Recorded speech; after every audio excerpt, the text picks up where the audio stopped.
Coming up on today's show is Carlos Borges. Borges coming to West Ham. Is Philip Billing also an option for the Hammers? All of that and much, much more. Loads of transfer rumours, loads of stuff happening. And we'll join you next right here on West Ham Unofficial.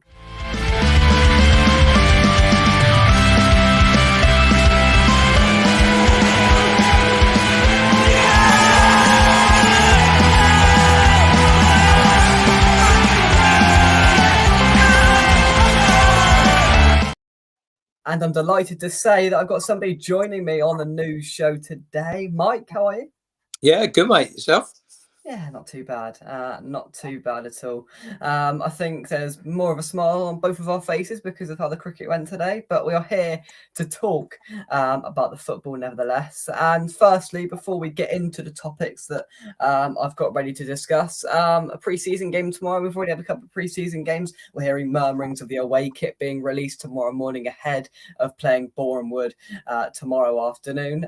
Pre-season's gone right so far. Did someone say Avram Grant? Oh dear, mate. Yeah, the last time we had a good pre-season, yeah, I remember it well.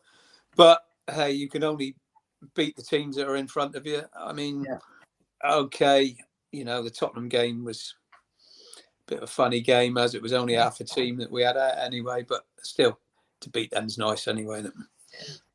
It is. It certainly is. Let's see, we got in the chat. Terry, I hope you are well. Terry, did you enjoy today's cricket in action? I mean, it was brilliant. Terry, I know you love your cricket. You must have been sitting there enjoying the action from up at Old Trafford today. George, thank you very much indeed for joining us. Neil, I hope you are well, my friend. Lawrence as well over in Kentucky. I hope you are keeping well. We will get straight on with it. And first up, West Ham, according to reports, are in advanced talks to sign Man City Wonderkid Carlos Borges for around £14 million. Also, Man City are expected to include a buyback clause in the contract, as they often do with youngsters, in order to give them the best opportunity if the player succeeds at the club they're sending them to be able to swipe them straight back to the Etihad. Mike, it's caused some excitement over the last few days, and it has within me because I've seen a geezer with some pace. Yeah, we need pace, and he's definitely got it. Yeah, a lot of people are saying, okay, it's a cheaper option other than Harvey Barnes, but I honestly think we've got wide men anyway. So he's a backup to that position in my mind. So, yeah, it is a cheaper option, but the kid looks like he's got pace to burn. Yeah. So I think, again, it's backup for those wide positions. So not a problem with it, mate. It does look an exciting player from the bits and pieces I've seen. I think it's crucial because I sort of went through a roller coaster of emotions because it sort of blew up, and I was just sat on the sofa, one eye on the cricket, one eye on that. Yesterday, going, oh, okay, this is interesting. I thought he was a striker to start off, and I'm like, well, what's that going to mean for Mubama? And then I saw that he was a winger, so he's played on the right, predominantly plays on the left. And you make a key point there with the sort of, to provide a replacement or a backup to the wide men, which then I just thought of then is Fornals played better, I thought. I mean, I didn't watch the game. From what I've heard, Fornals looks more at home in a central position, in the Spurs pre-season game, which could beg the question whether Ben Rama is going to stay out on the left. Fornals may come in as a backup for Paqueta, or they may rotate in the games that we're going to have. We have plenty of games next season to then allow Borges to go and be a backup for Ben Rama on the left and Bowen on the right at the same time. Yeah, exactly. I mean, we're in Europe again next year, so we do need these players and we need a squad. We need two players in every position, so. Yeah, he looks like an exciting prospect. It's 14 million. It's if it doesn't go exactly right, it's not the end of the world, is it? In today's market, anyway. Mm-hmm. Yeah, oh, definitely. And I see what you guys are saying. Terry's enthralled in the cricket as always. Sean reckons it's still o'clock. Well, fair enough. Fair play to Sean. Do not blame you one bit. He says Borges is a talent, no question, but another deal to help with FFP. But West Ham get the talent. Bonds too similar to Bowen. Always said it. The table doesn't lie. Second from bottom with 0 points. Only Wolves below us. Hashtag Moyes out. Exactly. I mean, it's grim reading at the moment, isn't it? It's really, really worrying. That at this stage of the season, we're sat second bottom. I mean, come on. We need to get our It's a act good together. job we got Wolves in the league, isn't it? I mean, really. Well, exactly. Otherwise, we'd be rock bottom. Hashtag get our Moyes out banner back out again. Neil says Kretinsky spending big money, but not on West Ham. I know. Listen, I'm not quite sure what involvement Kretinsky's got within decisions that are made, money that's spent. I'm not too sure how much of an impact he's currently having. I mean, we spent a lot of money last summer, but is that influx coming from Kretinsky? Will it come from Kretinsky? I'm not too sure. I mean, we haven't really had a crystal clear sort of plan, direction, and philosophy that Kretinsky is going to bring into the club. But we know he's got plenty of cash, Mike. So we might see it one day. He definitely is a very rich man. I mean, and his family as well, who he's connected to. I mean, they've got plenty of money. Like ourselves, Mike. Yeah, exactly. I mean, joking aside, he's obviously come there with money, some money for him to spend. So you can't knock that, really. No, definitely not. Having a strong finish and winning the cup kept Moyes' job, but it certainly did. Hit that like button. Let's see how many likes we're up to. I've got to click off my screen now. I've made work for myself.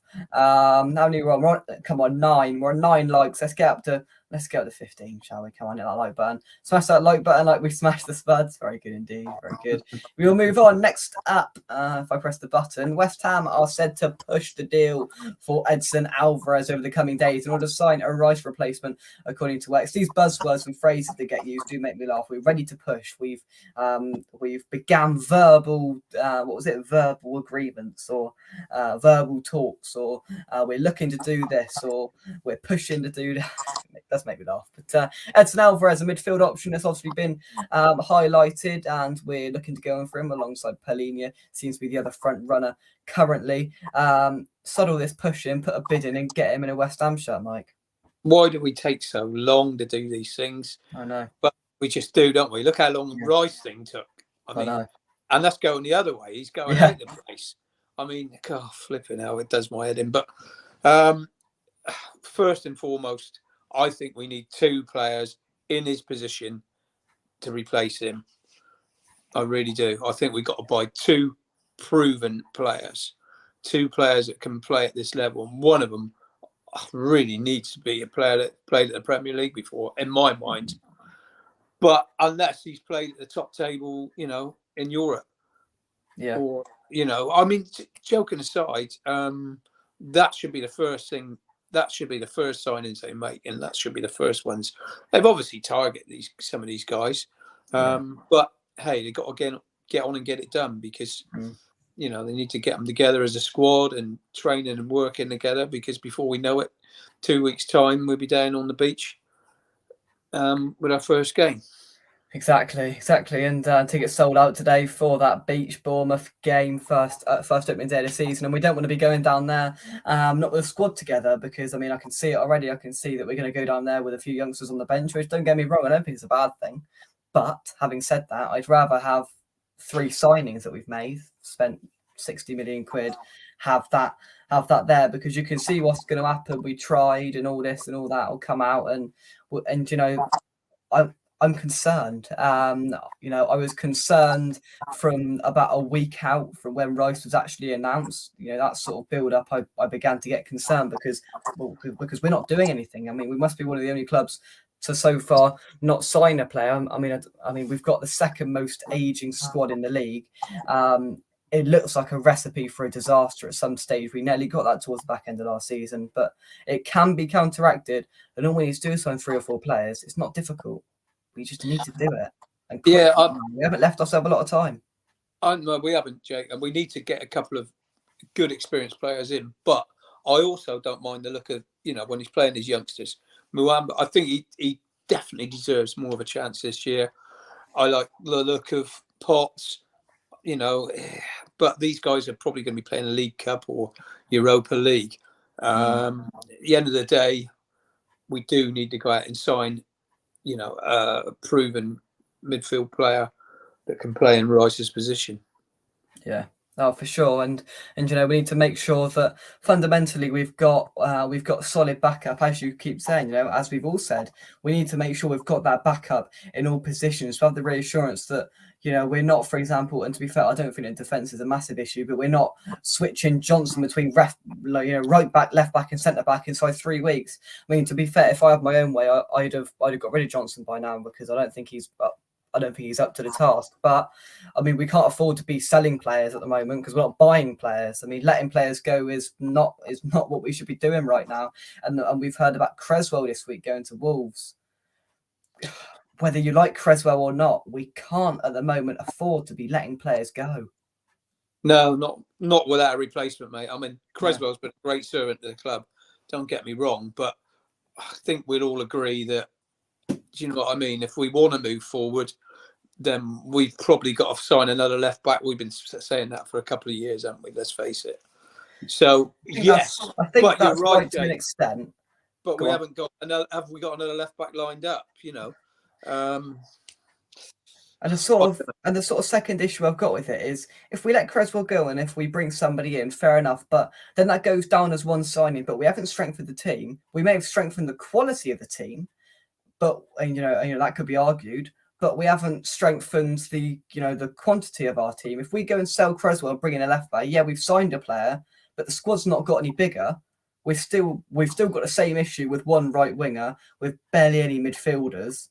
I just find it a little bit strange at the moment that we've heard we're about to sign a left back. We don't know who it is, but we're about to sign a left back.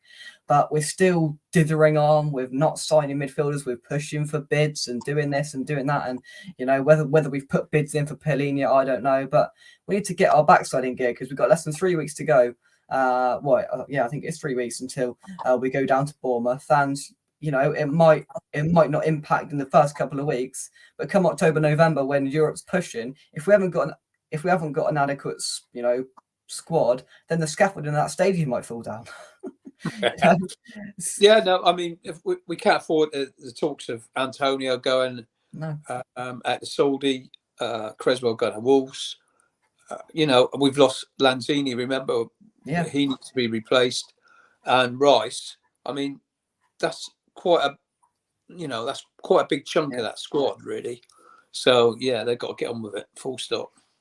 It's a backbone of it we've lost. I mean, Lanzini, some people will forget how big of a role Lanzini played in Europe last year. He played every single one of them group stage games, and he played well when he filled that hole without Rice there, when Rice didn't have to play. Of course, we've lost Rice. It goes without saying the issues that those bring. Letting go Antonio is just not for me. To be honest, I like Antonio more than the next fan.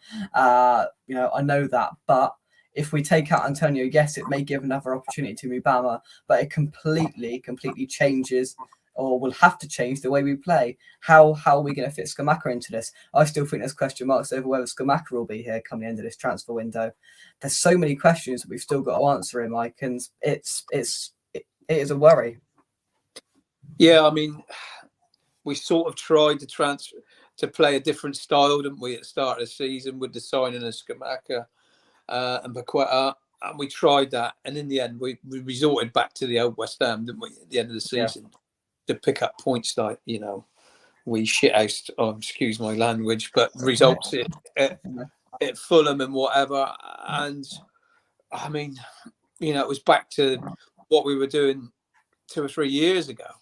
Yeah, it was. And we sort of had 3 steps forward and 4 steps back in the way that we were playing. Okay, great season in the way that, we've actually won something, which is fantastic. And I said all along, I've been happy with a stay up and let's win this cup, because, we need it. The fans need it. The fans need that boost. And we've got that. But now's the time to start getting the building blocks in place and pushing on, because we don't want to be struggling around the bottom again this season. No. We need to be at least halfway up that table, at least. For sure. for sure. Lawrence says we are the slowest signing team, period. Yeah, tell me about it. Curtis says, well, we have to hurry up. The season is less than 3 weeks' time. Exactly. Is Dithering Dave putting players off from coming to...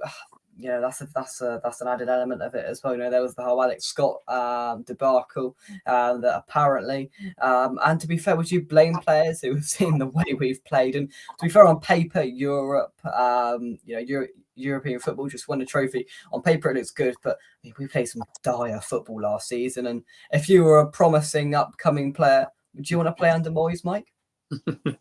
No, if you've watched the style of play, I mean, yeah.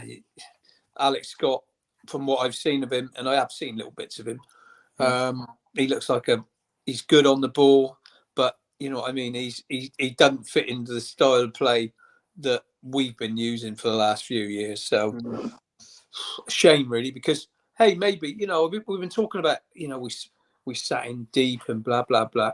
Maybe we'll have to change the way we play now that Declan Rice is gone. Yeah. I mean, don't get me wrong. I didn't want to lose a bloke. I wanted him to stay. He's a fantastic player, and he's done brilliant for us. But it may well have to change the way we play. Yeah, it's got to. I mean, you take the best player out of any side. If you take, I'm lost for examples now, but if you take the best player out of every single team that finished in the bottom half last season, you've got to change the way they play. You take Zaha out of that Crystal Palace side now, which could be happening. You never know. I mean, that's got to change the way they play. It's got to change the way they go about things. It's something that is inevitable for many clubs that do and are lucky enough to get a player that's probably too good for them to come through and to play for them for a number of years. But of course, they will go. And now we've got to try and change the dynamic. We've got to change the way we play because we can't be living in the past, because this is a very, very hard league. You won't get an easy game. The teams that have come up, Burnley, they're promising, they're very good. Sheffield United, they'll be hard to beat. Luton, we've got them in their opening game of their Premier League season. If we win that, I'll be astounded after Forest last year. Yeah, but it might not happen yet, Jake. The ground might not be ready yet. True. Yeah. There are still some question marks over that. So maybe we might get a let off in that sense, but there's not going to be an easy game next year. And I don't think there'll be one team that will be cut away from the rest again. I think there will be some dire sides down there, but I think they'll all be as dire as each other. And I just hope that we're not down and part of that mould. Sean says West Ham played a big part in driving the price tags up, referring to Rice. Now everyone's overpriced. They need to buy. And Jay, you are right, and I don't think it's just the Rice deal. I think there's various other ones as well that have contributed to that. I don't blame West Ham for demanding how much we demanded for Rice, because I thought it was the right thing to do. But it's not just us that have done this. It's Chelsea who have done this. With the amount of players they've stupidly overdone. It's Man United spending £100 million on that Anthony Geezer. That's driven the price of many players up. So it's not just us that are the culprits for this. No, I know what Sean's saying there, but yeah. You're right, Jake, because look what they paid. Chelsea paid 100 and something for that Fernandes. Yeah, 120 million for Fernandes. I mean, Man United paid 80 million for Harry Maguire. I mean, that was years ago. No one can blame us for getting 105 million for Declan Rice, because he's a top player in his position, probably one of the best in the league, if not in Europe, in his position. So they can't blame West Ham for doing that. No, definitely not. The prices are ridiculous, and I totally admit it. 105 million for a holding midfielder, just unheard of, really. Yeah, you can understand it for a guy who's going to score 20, 25 goals, season guaranteed. But that is the market nowadays, and that's it. I mean, Jimmy Hill started it all, but there you go. We won't go there.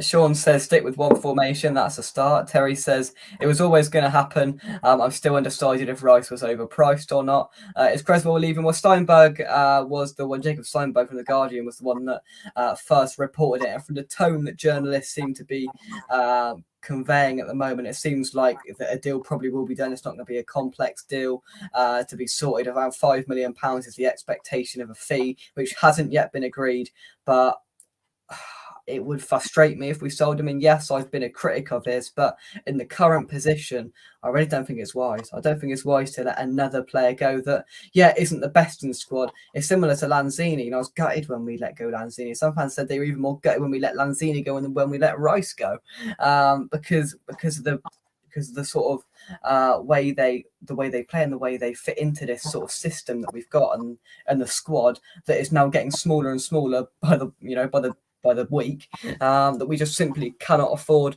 to be continuing on at this stage. We need to start signing some players. Sean says can't play Skamaka and Paqueta in the same side. Lose a load of the off the ball work rate doing that. I think we will get to that stage. I do think Skamaka and Paqueta will play with each other, and I think Moyes will experiment with it, and that's what I'm hoping in these next couple of pre-season games he's going to try that, Mike. Yeah, no, Sean's right there. Really, both of them. I mean, Paqueta is strong on the ball, but off the ball, his positional sense is not brilliant. But yeah, Skamaka as well. They're not gonna work the socks off like the likes of Bowen and Antonio and Rice. I mean, they're not that sort of player. Yeah. He's right in the way. I mean, but we are signing a young, quick player, and I mean, we need more pace. We need to bring in a left back with a lot of pace. We need to bring more pace in the midfield. We need to bring more pace into the front line. Let's face it, Wolves have signed, don't get me wrong, Creswell, he's not got the greatest amount of pace in the world, and nor is Dawson. I mean, Creswell and Dawson is off your back four. Player, but my God, there's not a lot of pace between those two. There's not.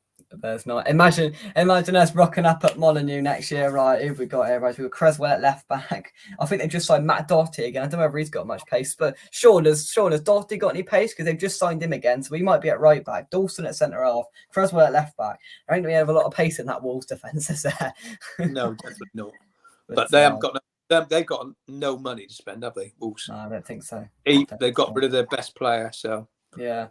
For sure. Anyone even remotely interested in Maguire? So you're all having the Maguire debate. Maguire would be quality for West Ham if playing a back three. That's a big if, which we're not going to do. We won't play a back three. We're a bit short on time, so we won't go into Maguire. But one word, yes or no? And you're shaking your head, Mike. No for me. It's a no for me, mate. I'm afraid, because I don't want to go back to playing a back three, and you'll have to with Maguire. Yeah. Oh yeah. So Sean says we were so much better with back four. Yeah. Oh, definitely.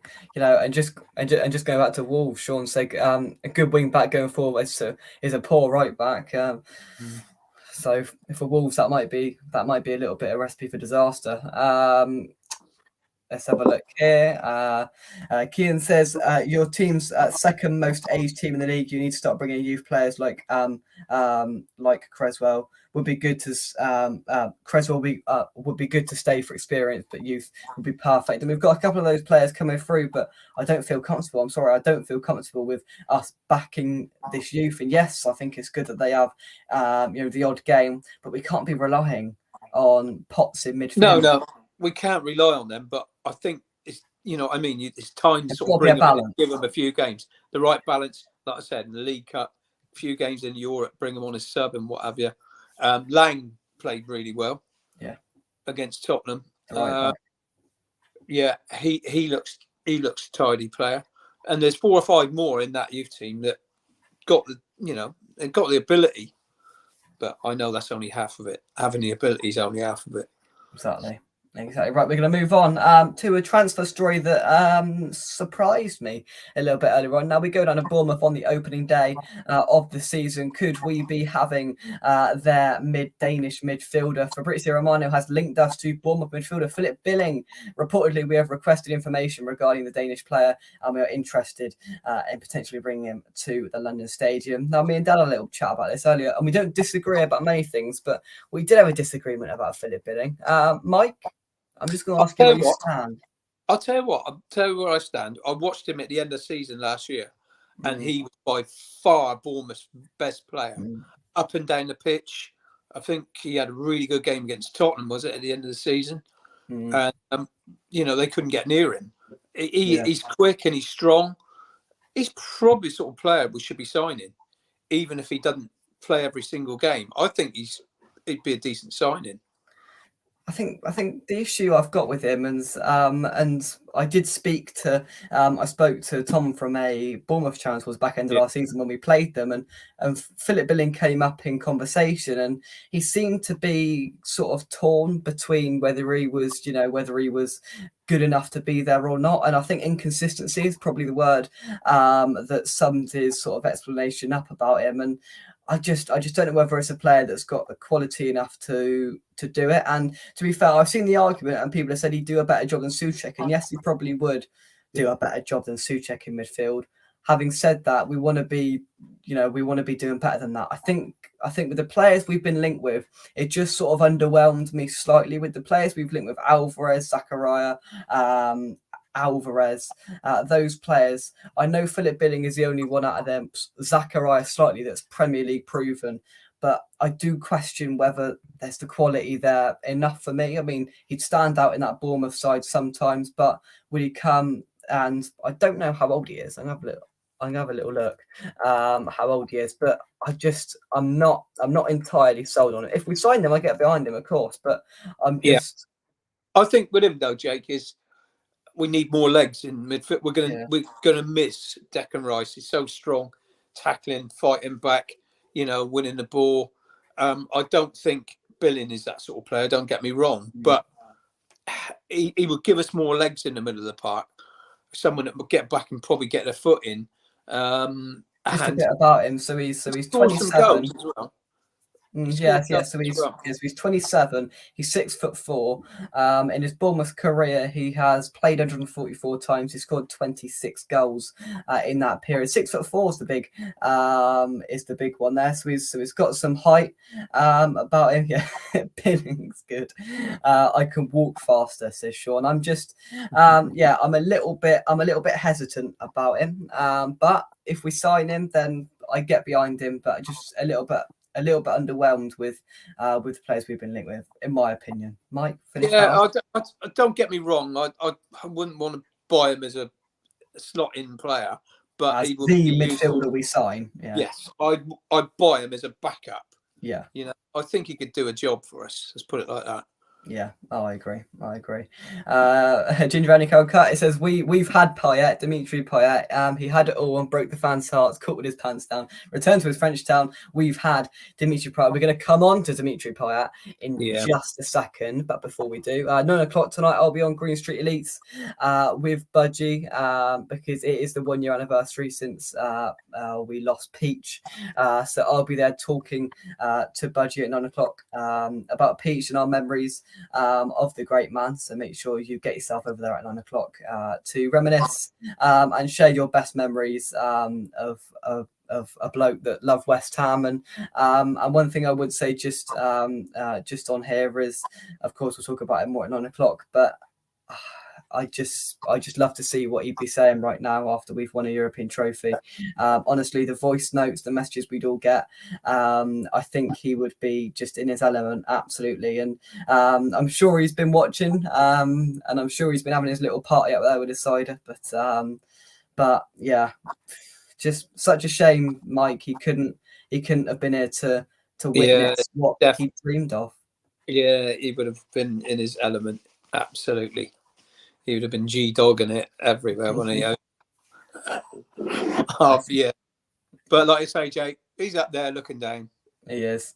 And I'm sure he'd have an opinion on the next player we're going to discuss. I just don't think do you understand, Mike? He's super Moyes' man. He's better than Zidane. Will we get Dimitri Payet? Today, Dimitri Payet... start again. Today, Dimitri Payet has left Marseille and has become a free agent, which, of course, did pose the question today that many people have asked and answered. Is there one last dance left in the... I had a look earlier. 36-year-old midfielder. Could there be the fairy tale? Could Dimitri Payet, no matter how many McDonald's cheeseburgers he's eaten over the last couple of years, could he return to West Ham to right his wrongs?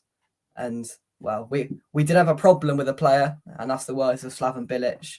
Could we bring that problem player back to East London. Mike, you were shaking your head. Have we changed our canteen staff or not?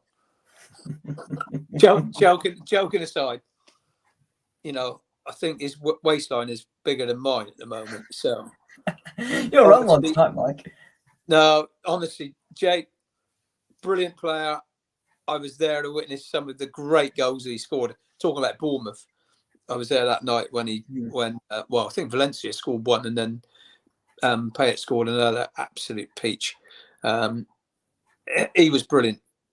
I've watched him a few times, and the guy was just, he could pull things off, and he'd done a great job for us. But move on. We've done that. We got that T-shirt. Move on from there. He's 36 years of age now. No, we shouldn't be looking at even, an outside chance.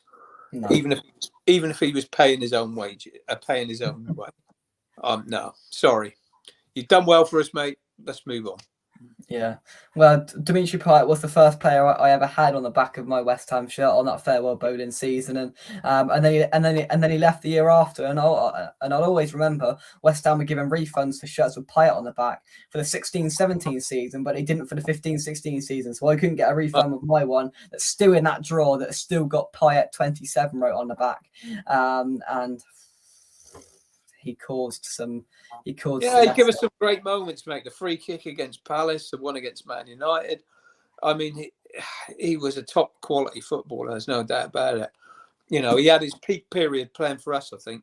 And remember when Slaven jumped up on the table and he scored for France? I mean, I mean, we had the best of him. That's it. Yeah. Move on. And he is a player that has got Saudi Arabia written all over him. One last payday. Gonna go over there and 300 grand a week and do that for a year or two, and that's the most probable sort of outcome and destination for him. But it did amuse me when, of course, it was announced today, and West Ham fans on Twitter just politely asked the question to their fellow fans whether they would. And I'll tell you what, it surprised me how many people would say have said on Twitter, yes, I'd take him back. It surprised me today. It actually shocked me how many people would be prepared to welcome Dimitri Payet back. Not for me, not for you, Mike. If it was American football and you could bring the guy on to take a free kick, yeah. Exactly. Right, we should have a run through of what we've discussed tonight before we wrap things up. So, West Ham are in advanced talks to sign Man City Wonderkid Carlos Borges for around £40 million. Of course, there's a buyback clause that will be put into the contract from Man City to allow the citizens to buy the player back if he does excel at West Ham and give them an easy option to get him back to the Etihad. West Ham are pushing, according to X, to get Edson Alvarez in as a Declan Rice replacement, along with Zakaria Pellegrini, who also seems to be making a short list alongside Philip Billing, who has entered the transfer rumour race today with West Ham, with Fabrizio Romano, adding him to our midfield witch hunt for a Rice replacement. We have requested information about the Danish player, and if that gets any more legs on the rumour, of course, we will discuss it. I'll try and get that Bournemouth fan back on if this does go any further. But it will be interesting to see. And will Dimitri Payet return to West Ham? No is the answer to that question. Oh, I went black screen there. I know. Right, let's take all this off. Let's get back to normal. Right, here we go. Just like that, we're back again. Right. Let's finish things off, shall we? Floats like Tom Huddleston used to without the passing range. That's a great. I tell you what, that is a great comparison. Tom Huddleston and Philip Billing. I like that. Sean, very good. Hit the like button. But there is a buyback clause on that deal if it is to be completed for Carlos Borges. But right, I'm off on a cruise for a week. So Mike, you won't be hearing of me for at least a week, and you'll see plenty of food pictures. That is for sure. I'm pretty sure of that. Yeah, you have a great time. Enjoy yourself.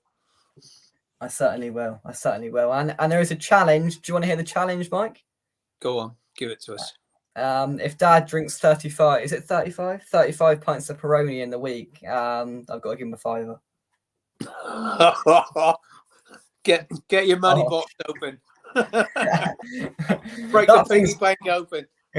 Mike, you know as well as Dad, my wallet's got moths in it, so there's no way that's coming out. There is absolutely no way he's drinking that.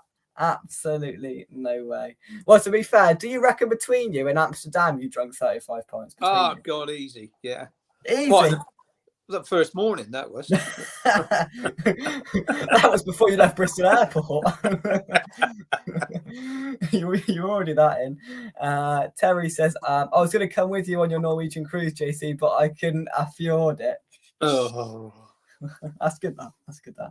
Well, Terry, I've heard you don't like cruises. You've got an agenda against cruises and an agenda against cricket, which doesn't really bode well between us. But apart from that, we like you. We'll get you on a cruise, Terry. Don't you worry about that. Don't you worry about that. I might want to do a cruise as well. Yeah, we're lining one up, mate. Don't worry. Yeah. So, Dad, book another one. Got one booked anyway. Got one booked. Have you? Yeah, Caribbean, mate. Lovely. 25. Oh, very good. Very good. Well, thank you very much indeed for watching. You will not see any of me over the next week, so enjoy yourself.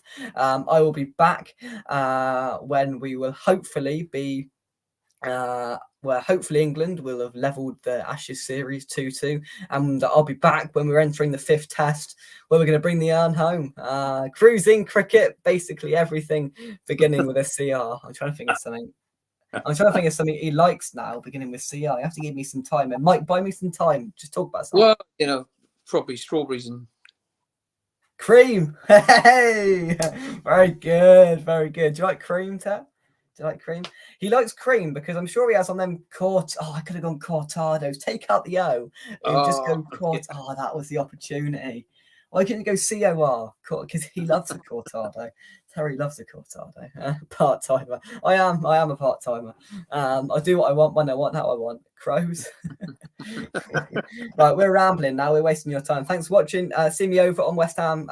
See me over on Green Street Elites at 9 o'clock to talk about Peach. But after that, you will not see me for a week. There'll be plenty of food videos. I'm going to stick my head in a metaphorical sand and have a think about what we're going to do next season and be back with new ideas and new ways to do things, which is going to be needed next season. Mike, pleasure as always. And you, mate, loved it.